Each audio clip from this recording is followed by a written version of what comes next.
y me gustó tanto que hoy quiero compartirte lo que aprendí que nos puede servir como inversionistas. Tienes que gastar. Hola, te saluda Alejandro Lara, autor del blog myprimermillon.com y bienvenido a un nuevo video.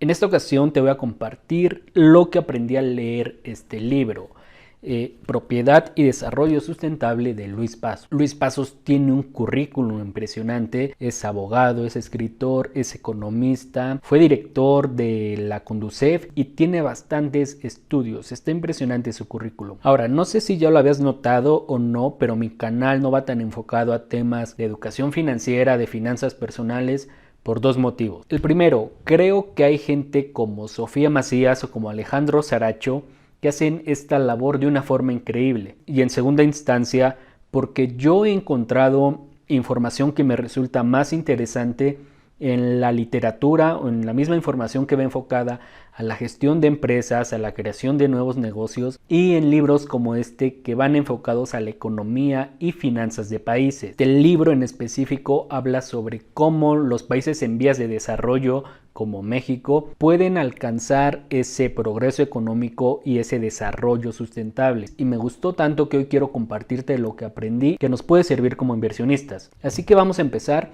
y lo haremos partiendo de la primicia de que los conceptos o los básicos de la economía son de carácter universal y por lo tanto aplican para cualquier ciudad y en cualquier país que me estés viendo. Los principios económicos son universales. Así que vamos a ver cómo lograr ese progreso económico y por qué hay gente que gana mucho dinero, está en ese camino, pero que no logra progresar. Llega el momento en el que se estanca y regresan al mismo lugar. Esto se conoce como ciclo malthusiano. Vamos a referirnos a este ciclo en términos coloquiales como el proceso en el que una persona empieza a crecer económicamente, le empieza a ir bien, pero se autogenera nuevas necesidades y llega el momento en el que estas nuevas necesidades superan su nueva producción. Estas nuevas necesidades pueden ser muchas: remodelar tu casa, incluso comprar una nueva, comprar nuevos muebles, se ponchó la llanta del auto o del auto nuevo. Si estas necesidades autogeneradas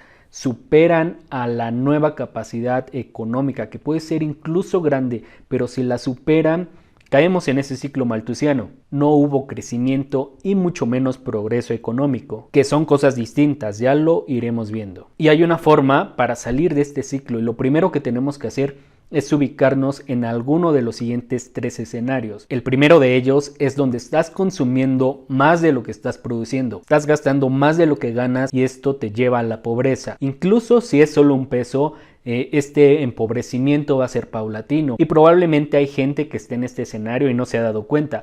Por eso es importante hacer un balance general mes con mes. El segundo escenario es en el que estás consumiendo lo mismo que estás produciendo. Esto es un bucle que no te lleva a ningún lado. Hay estancamiento, pasa el tiempo, mantenemos los mismos ingresos y el mismo nivel de vida. Y el último escenario, el mejor, es donde estás produciendo más de lo que estás gastando. Esto se traduce en un excedente o un ahorro. Y este es el primer paso. Lo primero que tienes que hacer es ubicarte en este escenario, porque el ahorro es uno de los precursores del progreso económico, pero no es el único, hay más, pero es indispensable. Y para pasar de alguno de los primeros dos escenarios al tercero, lo más eficiente no es dejar de gastar. Me recuerda mucho a lo que dijo Maslow. Maslow es el de la pirámide de las necesidades y él mismo dijo que una vez que escalas en estos peldaños, es muy difícil, incluso imposible, regresar a un peldaño anterior. Así que esto de reprimir nuestras necesidades es algo que va en contra de la naturaleza. No estoy diciendo que gastemos indiscriminadamente, esto lo vamos a ver más adelante. Pero la solución no va a ser dejar de comprar el café de Starbucks. La solución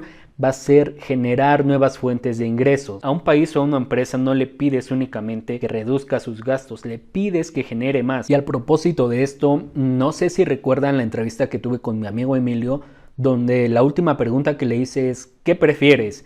¿Inversiones o negocios? Y esta pregunta, a la que le dije que eligiera sola una, tiene esta misma intención: hacer notar que la inversión por sí sola no es la fórmula completa. La fórmula completa de la libertad financiera, del progreso económico, es inversión, crear fuentes de ingresos adicionales, y hay otro término más que iremos viendo más adelante. Así que después de leer literatura como esta, fue cuando yo entendí que no basta con invertir, es tan importante crear nuevas fuentes de ingresos. Por cierto, ya estoy monetizando en YouTube gracias a tu apoyo, muchísimas gracias, y también en el canal ya te he compartido 3 fuentes de ingresos adicionales que he creado. Así que sí, yo también me estoy enfocando en invertir, pero también en generar nuevas fuentes de ingresos. Tienes que hacer esto para lograr el crecimiento económico. Si quieres realmente un excedente, tienes que crear más ingresos, no recortar gastos. Una vez que ya estás en este escenario de crecimiento económico, el siguiente paso es el desarrollo económico, y el desarrollo económico implica gastar más. Así que no fue clickbait. Aunque suene contraintuitivo, tenemos que gastar más. Y la lógica de esto es la siguiente: para un país,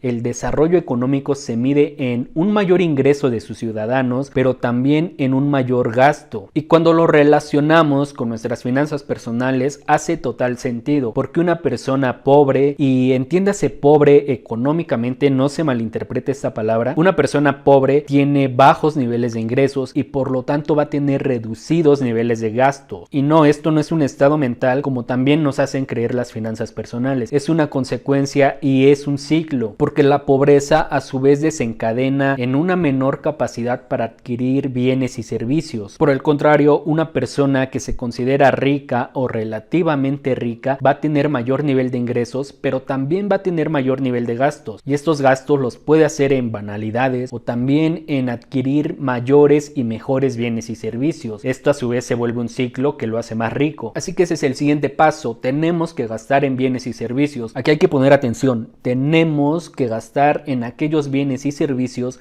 que nos vuelven más productivos. Si ese café de Starbucks te vuelve más productivo, tienes que gastar en él. Así que cuando ese ahorro o excedente lo ocupas para adquirir herramientas, maquinaria, bienes de servicio o bienes productivos, ese gasto se convierte en una inversión. Y aquí puede que no estemos gastando lo suficiente en invertir.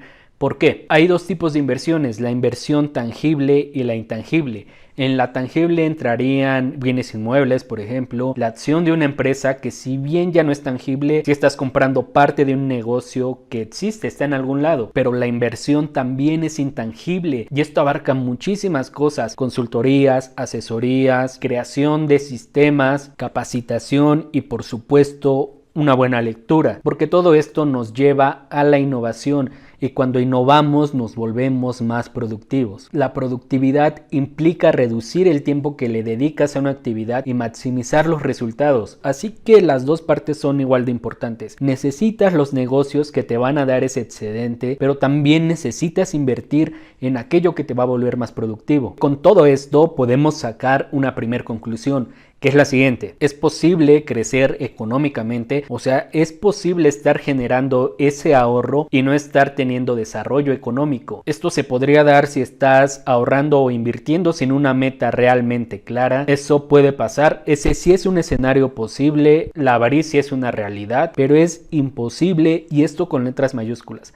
Será imposible que generes desarrollo económico sin crecimiento, y el desarrollo es solo el segundo paso para alcanzar el progreso económico o la libertad financiera. Así que no se va a poder alcanzar este paso si solo estamos invirtiendo, porque finalmente el progreso económico, la libertad financiera es todavía un poco más amplia, implica algo más, implica que además del crecimiento y del desarrollo que te están haciendo más productivo, esta productividad te genere tiempo que vas a poder aprovechar para el ocio y, más importante aún, la felicidad. Y sí, esto viene en este libro.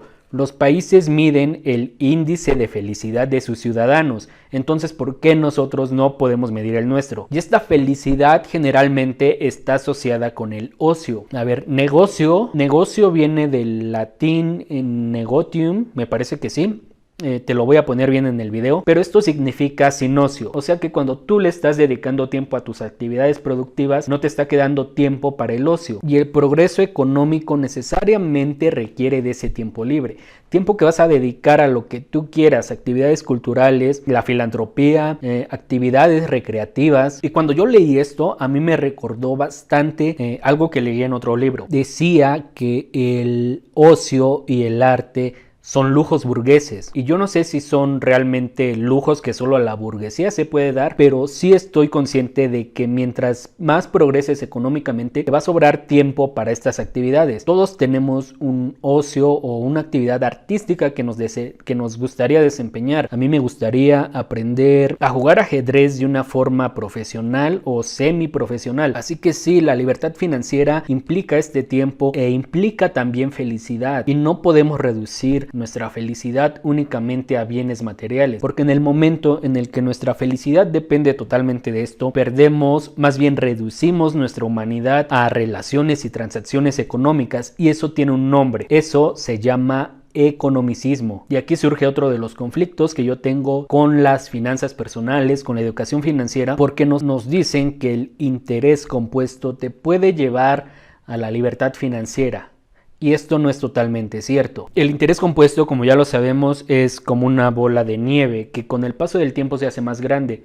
Esto porque la gráfica es exponencial. Y es una maravilla. Einstein decía que era la octava maravilla del mundo. Pero si no va acompañada de un desarrollo económico, puedes caer en ese ciclo malthusiano, así que no depende solamente del tiempo. Y además, como ya vimos, este desarrollo no siempre es progresivo, no se da con el simple paso del tiempo, tienes que trabajarlo, no es automático. Y esto se puede tomar como una buena o mala noticia, depende de lo que hagamos o dejemos de hacer, porque así como el progreso económico podría no darse en el tiempo, también no necesitamos esperar a que esa curva crezca para poder lograr ese progreso económico. Es la otra buena noticia. En primera, si generas nuevas fuentes de ingreso ya estás acortando ese tiempo. Y lo siguiente, estar adquiriendo el conocimiento que te va a llevar a la innovación y a la productividad puede desencadenar en algo que yo llamaría golpe de suerte, ¿por qué no? De forma personal, por eso mi blog tiene en su logo un trébol de 4 hojas, pero entendiendo como suerte algo como lo siguiente. Eso fue totalmente un golpe de suerte, y qué padre, porque no dependió de ti. Tú hiciste tu tarea de investigación, pero pasó algo fortuito. Entre más fuentes de ingresos crees, entre más estudies, es más probable que tengamos ese golpe de suerte. Y si no lo tenemos, aún así ya estamos acortando el tiempo para alcanzar ese progreso económico. Y voy a despedir este video con una frase que me encantó. Esta frase es de Douglass North. Él fue un premio Nobel de Economía de 1933 y te la leo. Dice lo siguiente: el proceso de ahorro, inversión, innovación y una mayor productividad son en sí el crecimiento económico, no las causas del mismo. Así que para mí esto es la nueva libertad financiera, disfrutar del progreso económico. Así que no olvides disfrutar tu viaje hacia tu primer millón. Dale like a este video, suscríbete, visita mi blog y como siempre, te agradezco por verme. Hasta luego.